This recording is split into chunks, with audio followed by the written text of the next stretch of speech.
Hello, everyone, and welcome to another episode of the Idea to Value podcast.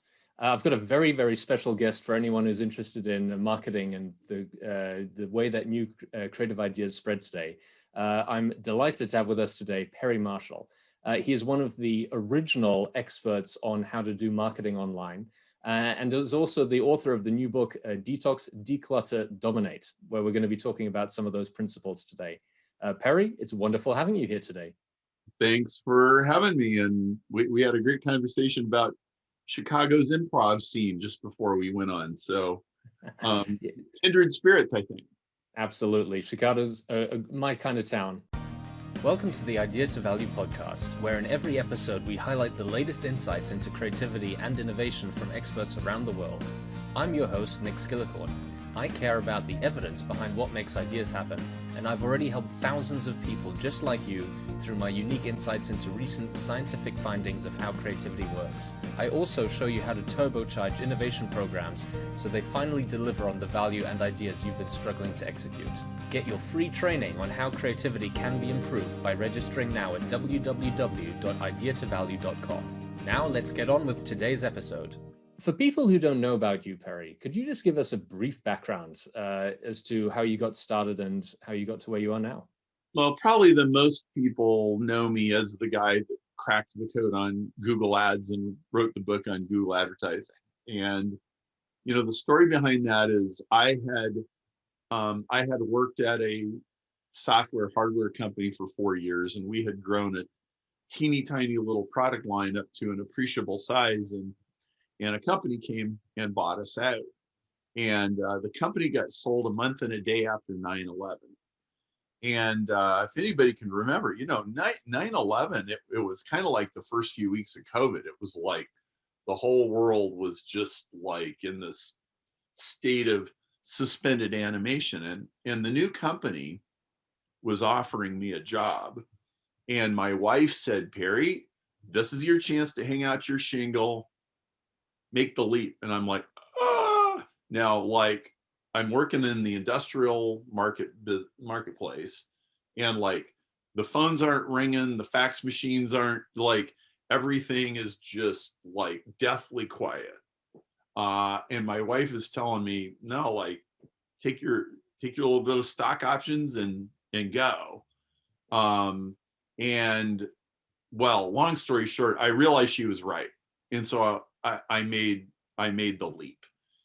Well, one of the things that caused me to make that leap was somebody said to me, times of great uncertainty are times of maximum opportunity.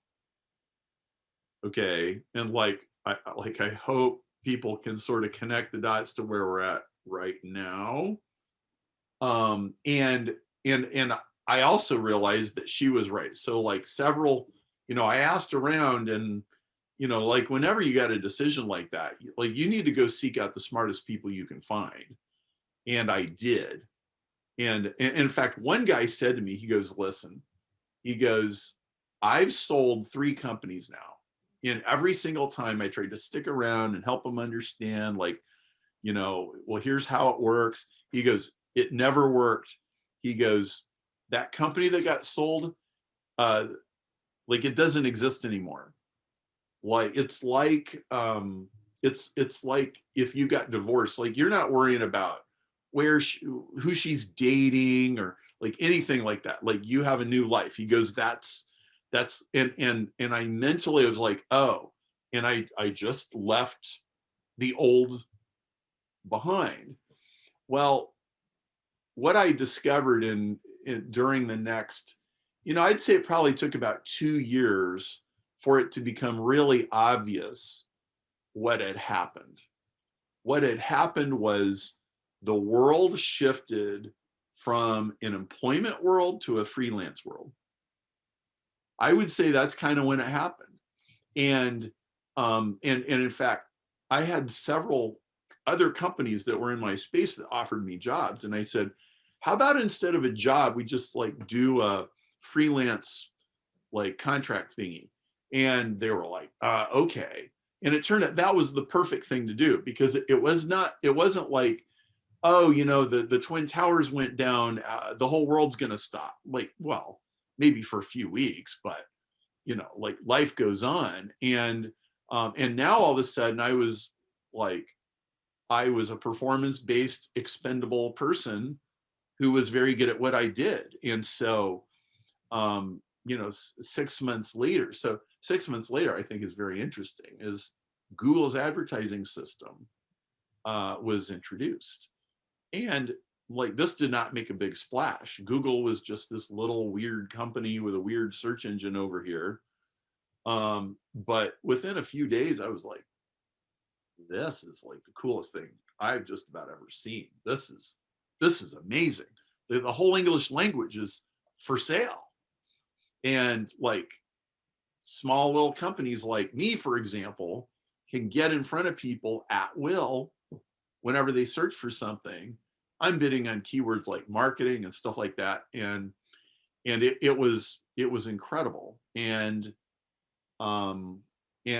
so that's kind of what happened. And so a year later, I had a friend who knew that I was really dialed into Google's advertising system, and he ran a seminar called the System Seminar. It was Ken McCarthy, and he said, "Who should I get to speak at my seminar?" And I gave him a name of somebody who had written a book, and the guy turned him down. And he comes back to me and he goes, "Perry, I think you should speak at my seminar." And like, that's literally how it happened. So obviously, at the time, Google's the big new thing. A lot of people have never even considered advertising using such a direct method. And Right. it's very different from the mass market way of advertising that I think most of the companies at the time were approaching things. The Okay. Super Bowl model, where you just try and get your message in front of as many people as possible. Completely. And in fact, at the time, there were all these like Madison Avenue ad agencies and big companies, and they're like, "Okay, Google, well, we just want to like, okay, you just give, like, we'll just pay you $50,000 a month, and you just stick our ads." And they're like, "No, it doesn't work that way. Like, doesn't work. No, like, you're gonna log into our thing, and you're gonna bid on these keywords, and if your ads aren't relevant, they're gonna get disabled." And like, they stuck to their guns. They're like, "No, we built this whole search engine around relevance, and the advertising system's going to be relevant, and this auction system works the way it is." And so, to scrapping little guys like me, I mean, I was 32 years old, and I've got a wife and 3 kids, and I've just gone out on my own, and I eat what I kill, and I got to go get clients. And I made this CD that I was sending out called Guerrilla Marketing for High-Tech Salespeople. And I wanted people to come to the website, fill in the form, get the CD, and like, find their way into my world. And I like, how am I going to get people to do that? Before the advent of Google Ads, that was like black magic, sort of, kind of like, oh, I guess I got to buy some banner ads or something.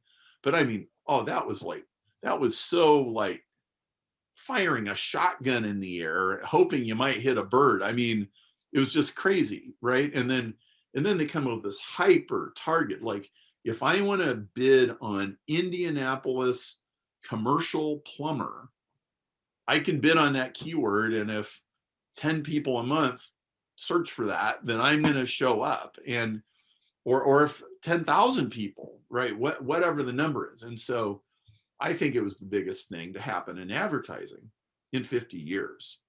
And wow, what a magic carpet ride that was. And obviously, that being the start, you've had an incredible journey taking that message out, working with some of the biggest companies in the world, helping them find those targeted, real target customers, and teaching people how to do that as well. I think that brings us neatly to your newest piece of work, which is taking this idea of getting the right message in front of the right people and extrapolating it a bit backwards as to not just how can you do more of everything, rather than instead, how can you do the right types of work? Can you tell us how this fits in with, especially the book that you've just launched and the concepts behind it?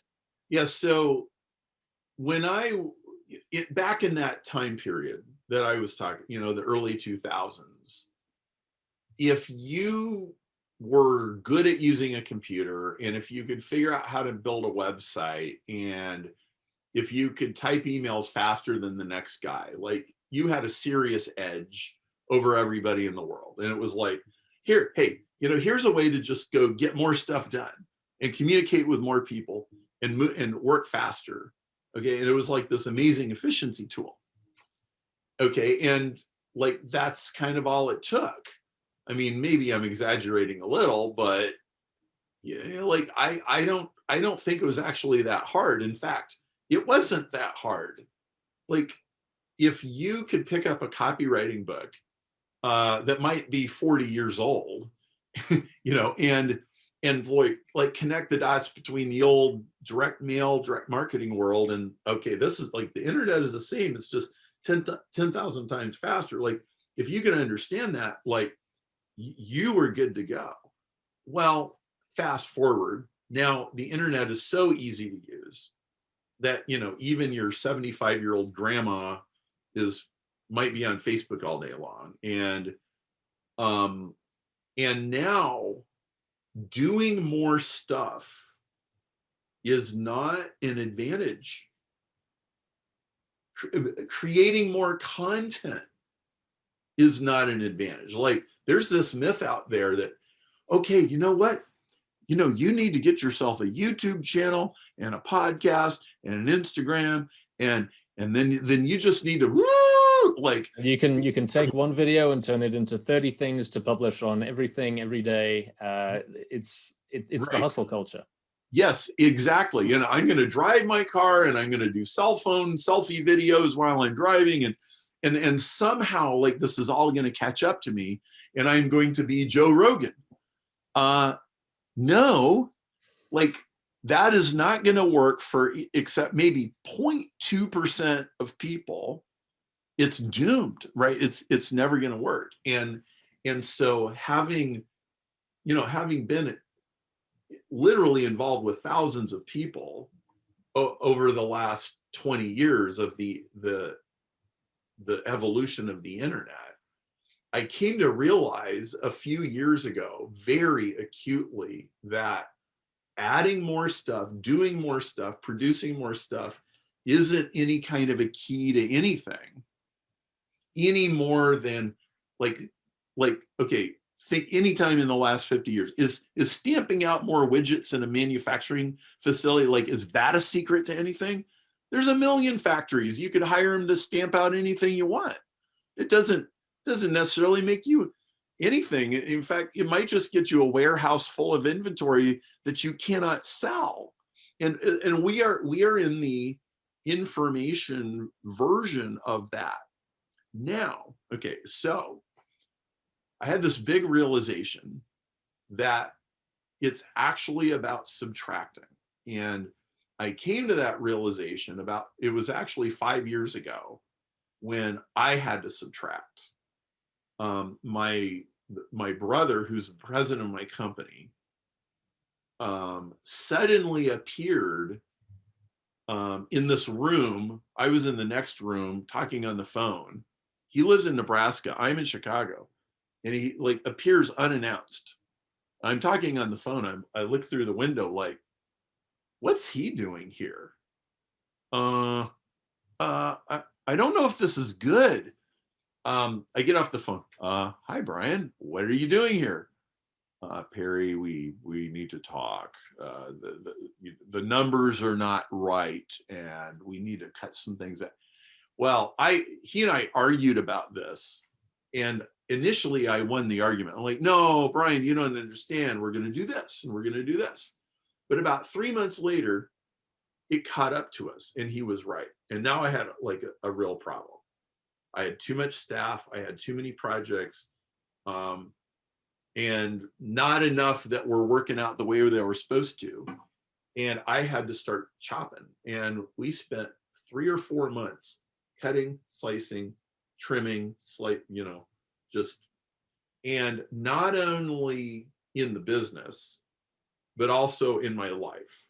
It was just this weird season where I realized like you need less of everything. And when I got to the end of that, I had dropped my staff by about 35 or 40%. And my overhead was less and my burden was less. It was like, dang, this ship is a whole lot easier to maneuver without all this stuff on it. Maybe I'm onto something here. And we started not only doing, but teaching a multiply by subtraction strategy. And people started having really amazing results. And the kind of comments that I started getting from clients was, wow, I had no idea how tangled up I was in the matrix. And we had people deleting their social media apps off their phone. I didn't say they deleted their accounts. I didn't say they completely left it, although my brother did. In fact, he deleted his Facebook account 5 years ago and never regretted it for a minute. Okay. But it's like, you have to manage this. And the best way to manage it is not even like before 5 o'clock, you don't even do any of that. And I'm just kind of scratching the surface, but man, I tell you what, when you start removing sources of noise, sources of distraction, unnecessary sources of information, when you massively unsubscribe from emails, you can't believe how much space. Like a 24-hour day is a long time if you're not up to your eyeballs. Now, Perry, not to be controversial or anything, but management consultants are experts in going into companies and getting people off the payroll to reduce costs. Chief financial officers are constantly saying we need to reduce costs to increase our profitability. But you can't just cut your costs to grow. So what is it in the process that you're talking about that actually changes the focus just from removing costs to the 80-20 principle, which I found very interesting in your book? Okay, so 80-20, and I'm going to explain 80-20, but like right out of the gate, 80-20 is more about what you choose not to do. And it's what you choose not to do before you decide what you're going to hyper focus on. Okay, in most businesses, there are a few levers that will significantly grow the business. Now, maybe significant is 20%, maybe it's 200%. Okay, it depends entirely on the situation. But before you do that, you need to chop off the barnacles. So 80-20, the 80-20 principle, like most people have heard of this at least, but very few people actually understand the power of it. So most people somewhere probably heard that a guy named Pareto, who is an economist, figured out that 20% of the people have 80% of the wealth, and 80% of the people have 20% of the wealth. And he found that was true kind of in any country. It didn't seem to matter like whether they are officially, capitalist or socialist or even communist. It was like they were all rough, they were all unequal. But so most people have heard that, but that isn't even the tip of the iceberg yet. Because first of all, it's not just like some business rule of thumb. It is a universal law of cause and effect everywhere. Okay, it's how much tree sap is running through the branches of the tree outside, and it's how much dirt is on your carpet, and it's the traffic on your roads, and it's just about every spreadsheet. It's just about every column of a Google Ads account or a Facebook Ads account. It's everywhere. And there's an 80-20 inside every 80-20, and another one, and another one, and another one. So 20% of the people have 80% of the money, and 20% of the 20%. 20% of the 20% of your customers spend 80% of 80% of the money. Okay, and then you can do it again and again and again. So There are these tiny little levers in every business that swing huge doors. And most people are pretty much oblivious. They don't realize that 3/4 of the support tickets are from these 3 product defects. If you just fix these 3 things, most of the headaches go away. Or, guess what? You are actually losing $50,000 a year on your biggest client, and you don't even know it. Or you do know it, that you never admitted it to yourself. So you're just, right. It's incredibly powerful. And when I was suddenly able to see the world through an 80/20 lens, it was like, oh my word, look at all these levers. Look at all of these things that I can know. Like, I can turn this little sliver of information into a vast insight. It'll be almost certainly right. There's some examples of that in this book. You can predict the size of every single company in the Fortune 500 just by knowing the size of one of them and where they rank. If you know that Southwest Airlines is number 170 and they're $15 billion, you can calculate the size of every other company in the Fortune 500, and you'll be accurate within about 15% on all of them, because they follow an 80/20 pattern. And so the world is actually much more predictable than people think it is. And if you know that, you can make investments and start companies and sell things and do marketing and hire people and fire people with much more clarity about what you're actually doing. So let's take an example. In your book, you talk about something called an espresso machine. Now, Yes. I'm not much of a coffee drinker, but what is this espresso machine, and how does it apply not just to Starbucks, but how does it apply to any company? So I call this the principle of the $2,700 espresso machine, and it's true of just about any company. So, for example, let's say you're Starbucks, or you're a manager of Starbucks store, and you sell 1,000 $5 lattes every week. 80/20 says that if 1,000 people gave you $5,000 total, one of them will give you $2,700 to scratch the same itch. Okay, in other words, one of those 1,000 people will buy a $2,700 espresso machine or something else expensive. They'll go on a barista Mediterranean cruise, or like whatever, right? They will somehow or another spend a huge amount of money to satisfy the same desire that the latte satisfies. Okay, and so it applies to almost anything. It's like, well, if you sell these exercise videos for $100, there's a percentage of those buyers who will go on a $3,000 juice fast retreat or whatever. And it's almost like gravity. It's almost like a law of physics. And it comes from chaos theory. And 80/20 says that these patterns are incredibly reliable. So one of the best ways that I've ever found to immediately give somebody a raise, especially in a small company, is create an espresso machine.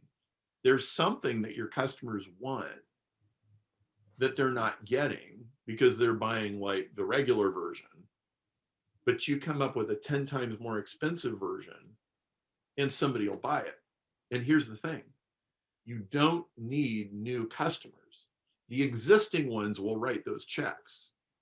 So you can actually make 2 to 3 times more money on every single customer just by having a couple of strategically located espresso machines in your product line. I love that example. There's a couple of other really good examples and some ways to calculate what might work for your company that you outline in the book as well. Right. Unfortunately, we're coming up to the end of the interview, but I've got one last question, which I really would like your opinion on. Detoxing and decluttering, we've talked about from a business perspective, from a look at which customers are causing you the most headaches, look at what defects are causing you the most problems. But it's not just in business that you say this is valuable. Is that right?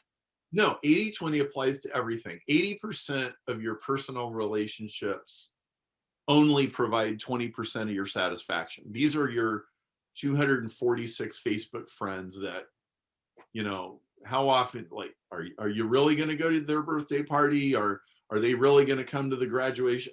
No. Okay. But like 80-20 says 50% of the value comes from 1% of what you do. Well, 50% of your relationships is 1% of the people that you know, which is probably your family and your closest friends. And it says that you need to actively invest in those people. Now, I guess if you've been in quarantine for the last year, you probably invested in a certain number of those people, and that's probably pretty good. But there's usually other really important relationships that we are not investing in nearly enough. Especially in your own relationship with yourself. Yes. Oh yeah. And that's what you should be doing first thing in the morning is look, biggest, like, worst possible way to start your day looks like this. Ring, ring, whole phone into bed, start scrolling. I've got a client that calls it the death scroll. As soon as you take that hook, your day is ruined. I think before you do any of that, you should be best friends with yourself and best friends with what I like to call the head office, and like go get your cup of coffee and get your notebook and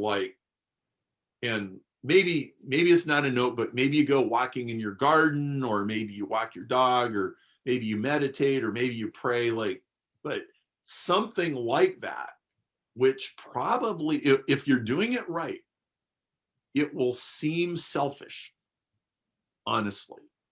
And that is exactly how you start every day, because you got to be your own best friend, and you can't think your own thoughts and everybody else's thoughts at the same time. It's not possible. Absolutely. Barry, there have been some wonderful things that we've talked about today. If people want to find out more, either about the book or the other work that you've done, what's the best place they can go to find out more? Go to perrymarshall.com and sign up for an email series called the 30-Day Street MBA. Just scroll down a little bit, it'll be right there. And I'll punch you in the face from the very first email, and I will take you on a journey that you will, you might not like it. You might think it's too bold, too brash, too confrontational, but probably it'll be one of the best things that you've done all year. Perfect. I'll make sure to get that link down below. Perry, it's been wonderful speaking with you, and I look forward to speaking again with you soon.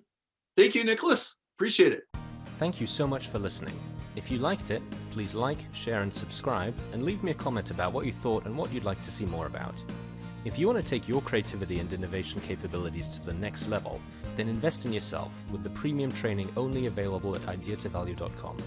These exclusive training modules have all been put together by me, Nick Skillicorn, and have been used by thousands of artists, innovation leaders, and CEOs to become better at understanding the source of their creativity and executing on their innovation ambitions.